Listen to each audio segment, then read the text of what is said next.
ஐயா நல்லக்கண்ணு இன்னைக்கு இறந்துருக்காங்க. அவங்களுடைய நினைவுகளை நம்ம நேயர்கள்ட்ட பகிர்றதுக்கு ரொம்ப மனசு சங்கடமாக இருக்குது. ஆமாங்க, அவர் இயக்கம் இந்தியாவில் வந்தது முதல் 1925 வந்துச்சு. அந்த வருஷம் தான் அவர் பிறக்கிறாரு. நெல்லை மாவட்டம், ஒருங்கிணைந்த நெல்லை மாவட்டம், இப்போது தூத்துக்குடி மாவட்டத்தில் இருக்கக்கூடிய அந்த பகுதியில் பிறக்கிறார். ஒரு சுதந்திர போராட்ட வீரர்.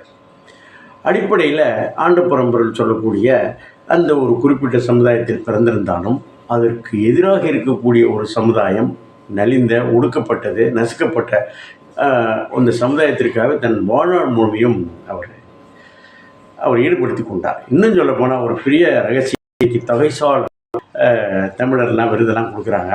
அவர் பார்த்து பண்ணுறாங்க. அரசியலுக்காக செஞ்சாலும் அவர் தேர்தல் அரசியல் என்று ஒரு கம்யூனிஸ்ட் கட்சியுடைய ஒரு தலைவராக, அதாவது எப்படின்னா 1992 2005 வரலையும் கிட்டத்தட்ட 13 ஆண்டுகள் கட்சியுடைய மாநில செயலாளராக இருந்திருக்காரு. 25 ஆண்டுகள் விவசாய தொழிலுடைய தலைவராக இருந்திருந்தாலும் அவர் என்ன சொல்ல போனால் திமுக எப்போதுமே அவர் ஒட்டும் வைத்து உறவு வைத்து, ஏன்னா அவருக்கு ஒரு 6 ஆமாம் இந்த சமயத்தில் ஏன் சொன்ன அவருடைய உடல் இருக்கிறது இருந்தால ஏன் நம்ம அதை சொல்கிறோம்னா, அவர் ஆரம்பத்தில் அவர் எலெக்ஷனில் நிற்கிறார், 80ல் நிற்கிறார். 80ல் காங்கிரஸும் அந்த மாதிரி இருக்கிற சமயத்தில் அம்மா சமுத்திரத்துக்கு ஒரு எளிமையான தோழர் அவர் தோற்கடிக்கப்பட்டார்.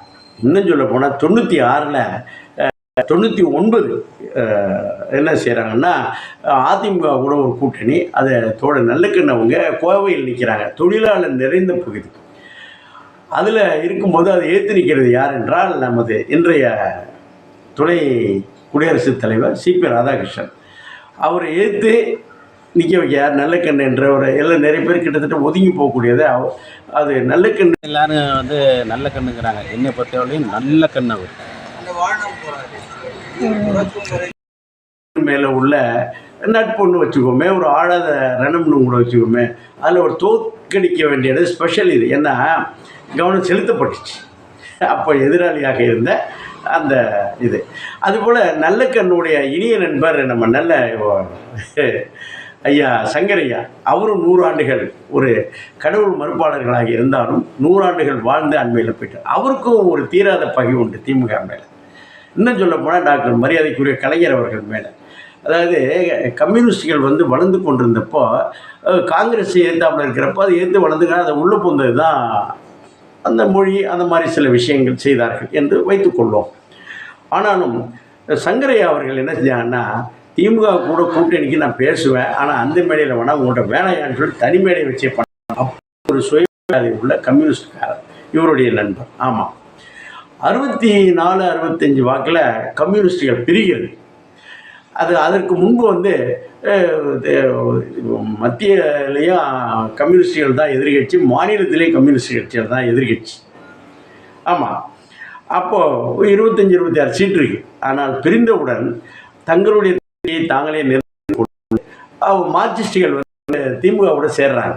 சேர்ந்து அந்த வலது கம்யூனிஸ்ட் சொல்லக்கூடிய நல்ல இருக்கக்கூடிய கம்யூனிஸ்டுகள் அதை பக்கமே இருந்துடுறாங்க.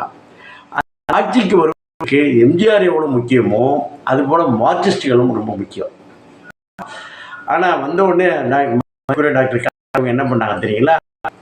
அவர்கள் கம்யூனிஸ்டுகளை ஒடுக்குவதற்கும் நடுக்குவதற்கும் தன்னுடைய முழு அதிகாரத்தை முதலமைச்சராக இல்லாத போதிலும், ஆமாம் இன்னும் சொல்ல போனால் பச்சையாக மரியாதைக்குரிய ஐயாவே அவங்க சொல்லுவாங்க.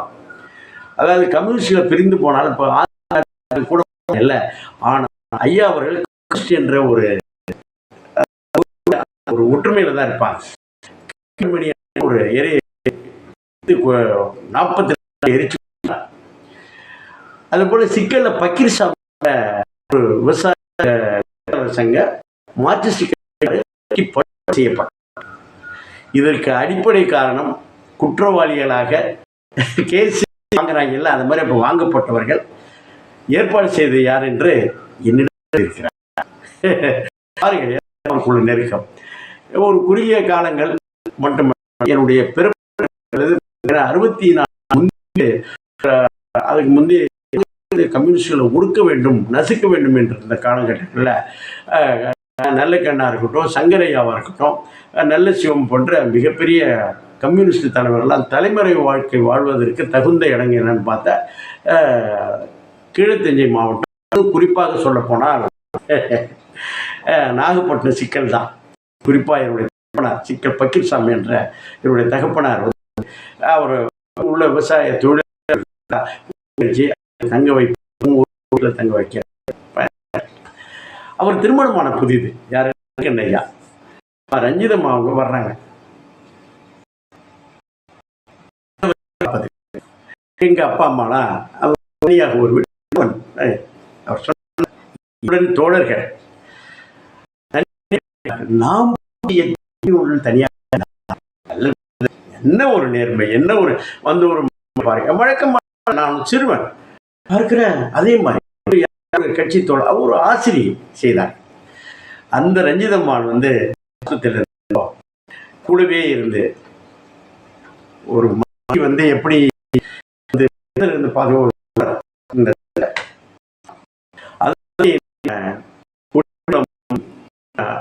செய்த போது அதிமுக ஆட்சி காலமாக இருந்தாலும்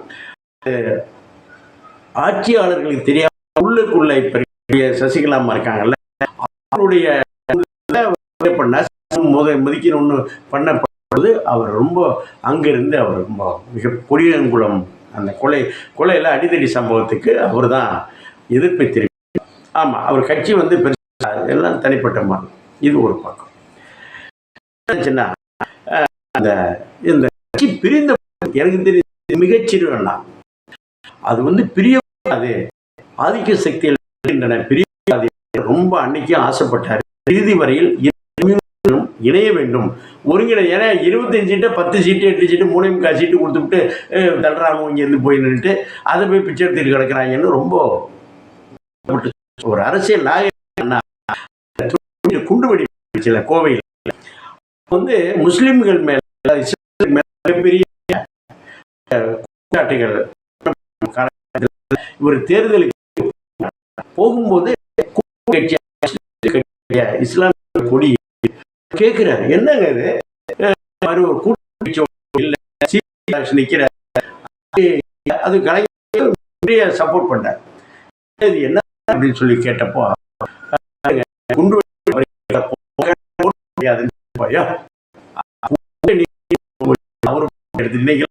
மோடி படத்தை போட கூட்டணி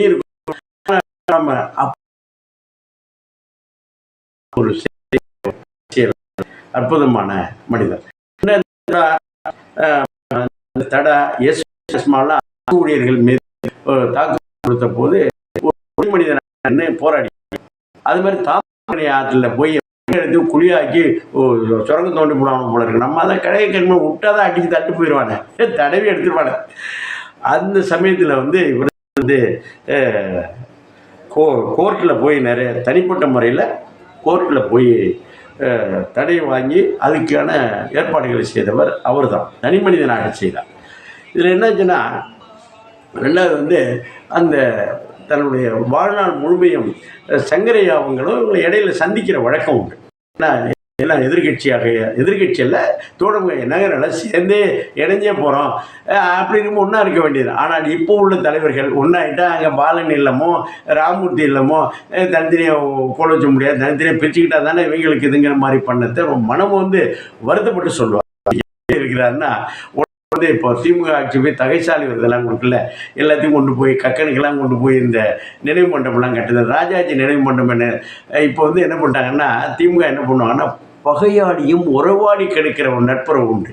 கம்யூனிஸ்டுகள் தான் 67 வருவதற்கு உங்கள் திமுக வருவதற்குனால வேலை ஒழிக்கிறதுக்கு செய்தார்கள் என்பதை அது உள் ரகசியம் நிறைய இருக்கு. கீழவெண்மணியும் சிக்கல் பக்கீர்சாமியும் கொலை செய்யப்பட்ட போது திட்டமிட்டு கொடுத்ததும் இயக்கியதும் யார் என்பதை என்னிடம் சொல்லியிருக்கிறார். அவருக்கும் நன்றாக தெரியும்.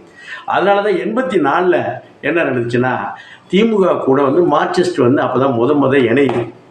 கீழத்தஞ்சையில் யார் யார் கம்யூனிஸ்டுகளாக இருந்தாரோ அது திமுக எதிர்ப்பாளர்கள்லாம், திமுகவை அன்றைய நிலையில் எதிர்த்தவர்கள் எல்லாம் யாருன்னா எல்லாமே அதிமுகவுக்கு போனாங்க. இன்னைக்கு இந்த ஒன்று சீட்டு தரேன், 2 சீட்டு தரேன், கூட்டணி கட்சி அவங்கள விட அடி கரெக்டான் நம்ம கம்யூனிஸ்ட் தோழர்கள். அதெல்லாம் கூடாது. எதுக்கா பிச்சை எடுக்க கேட்டுக்கிட்டே இருக்க, ஏப்பா எதா பார்த்து போடுங்கப்பான்னு பண்ணிட்டா இருக்கிறது.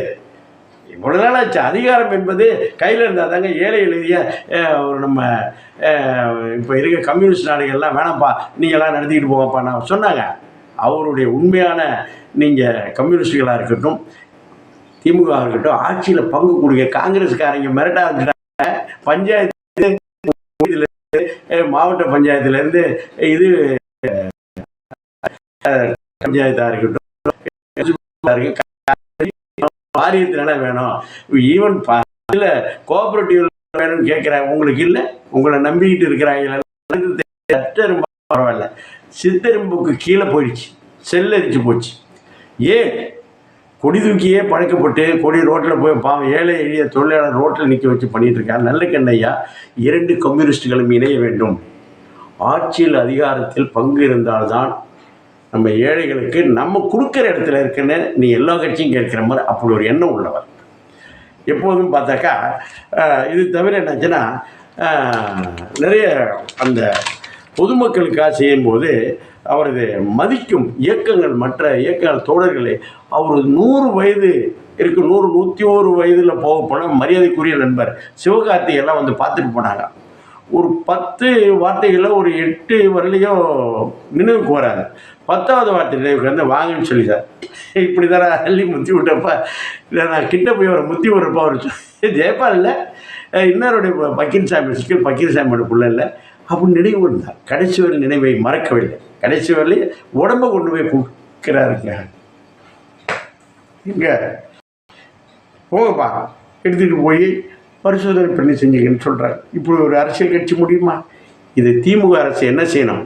அந்த கட்சி திமுக இன்றைக்கி ஆட்சியில் இருக்கிறதும் 4வது தலைமுறை போகிறதுக்கும் இந்த கம்யூனிஸ்டுகள் தான். இவரும் ஒரு முக்கியமான காரணம்.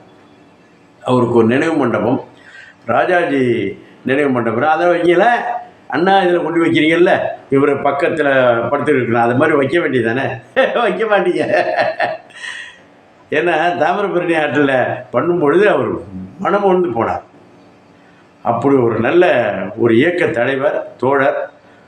அவருடைய நினைவை போற்றும் தப்பிதவே நினைவு வந்துடக்கூடாதுன்னு பண்ணிவிடுவாங்க. அதனால் செய்ய வேண்டிய ஒரு காலகட்டங்கள். கூட்டணி கட்சியில் சேரணும்னு சொல்கிறீங்கல்ல, விட்டு கொடுத்தோர் கெட்டு போவதில்லைன்னு கம்யூனிஸ்டுகள் வந்துட்டாங்க. இதை கேளுங்களேன். ஊரில் எல்லாம் வெட்டுப்பட்டு குத்துப்பட்டு செத்து கிடந்தாங்க டிஎம்கேனால தான். அவங்களுக்கு தெரியும் என் மேலே உட்காந்து பேசிட்டா ஆட்டிட்டா ஒன்றும் வராது. அந்த காரியத்தை கேளுங்க, அவரே செய்ய வேண்டும். இது ஒரு கோரிக்கையாக, இது எத்தனை பேர் பார்க்க போகிறாங்கன்னு தெரில. ஆனாலும் இது ஒரு கோரிக்கையாக செஞ்சிட்டோம்னா இன்னும் சொல்ல போனால் அந்த கம்யூனிஸ்டுகளை கரைக்கிறது. குறிப்பாக தலையாயில் வடிவேல் என்ற ஒரு மனிதர் இருந்தார். அவர் என்ன பண்ணிட்டார்னா 3 முறை வந்து எம் சீர்காழி தொகுதியோட எம்எல்ஏ இருந்தார். அவருக்கு வந்து எம்பி சீட்டு கொடுக்கலன்னு அவர் ஏற்றி விட்டு அவர் திருப்பி வந்து டிஎம்கே கொண்டு வந்து அவர் ஊரில் 15 வருடம் 20 வருடம் கட்டுப்பாடு சாதி கட்டுப்பாடு பண்ணுறதுக்கு பின்புலமாக இருந்து இயக்கியது திமுக தான். இன்றைக்கி வந்து இறந்து விட்டார். அது ரொம்ப மனசு ரொம்ப வருத்தப்பட்டு சொன்னார். நான் இருந்தேன் கூட, சாட்சி பாருங்கள். இது அவருடைய நோக்கம், கொள்கை நீங்கள் ஏற்றுக்கொள்வத கம்யூனிஸ்டுகளாக இருக்கட்டும், உங்களை கோபுரத்தில் ஏற்றி வைத்த திமுக இருக்கட்டும், அவருக்கு நினைவு மண்டபம் அரசு சார்பாக பண்ணுங்க சார். ஏழை தொழிலாளியாக வெட்டுப்பட்டு குத்துப்பட்டு செத்துருப்பான், அவங்க கேட்க மாட்டீங்க, செய்யவும் மாட்டீங்க. இவராவது கண்ணுக்கு தெரிந்த ஒரு மரியாதைக்குரிய விஜய் அவர்கள் வந்து நேரடியாக எங்கேயும் போக முடியாத மனிதர் வந்து பண்ணியிருக்கிறார். செந்தமிழ் சீமான் வழக்கமாக அவர் செய்யக்கூடிய மனிதர், அப்பான்னு சொல்லக்கூடியவர். அவருக்கு எல்லாருமே கேட்கலாமே, கேளுங்க. ஏன்னா அந்த கட்சியை வந்து கம்யூனிஸ்டுகளை அழித்தது ஒழித்தது நிலைச்சுவாழ்ந்தார்கள் அல்ல. காங்கிரஸ் எப்படி தன்னைத்தானே அழித்து கொண்டதோ அதுபோல் கம்யூனிஸ்டுகள் போனால் பார்த்தா கருப்பு துண்டு போட்டு வந்தால் இவன் வெட்டுவான் குத்துவான், சிவப்பு துண்டு போட்டு அந்த தீக்கா இருக்க அந்த ஆதி திராவிடர்கள்லாம் இருக்காங்கல்ல, அந்த பகுதி போனால் வெட்டுவான் குத்துவான். இவர்களை கொடி பிடிப்பதற்கு மட்டுமே பயன்படுத்தி போஸ்ட் ஓட்டத்துக்கு தான் பயன்படுத்திகிட்டு இருப்பாங்க. அவர் தேவையான சலுகைகள் செய்வதற்கான வாய்ப்பு வசதி இருக்குது. இது அவர் ரொம்ப ஆசைப்பட்டார், செய்ய வேண்டிய காலகட்டங்கள். வாழ்த்துக்கள்.